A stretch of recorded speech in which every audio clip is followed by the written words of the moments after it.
அறிய கட்டிலே கோபுரவாசல் கொடியே காக்காரும் மிக்க மனத்தாரும் எக்காரும் காக்கான உணர்வறிய தன்மையனை நோக்கி பிரிப்பறிவு தம்மில் பிரியாவிட்டாதே குறிக்கும் அருள் நல்க கொடி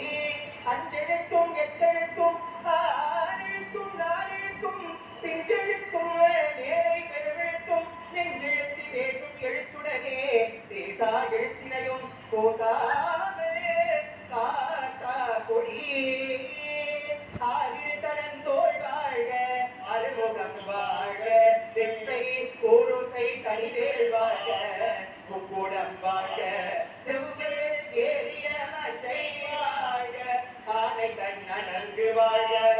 ஆறிலா வள்ளி வாழ்க வாழ்க சீரடியார்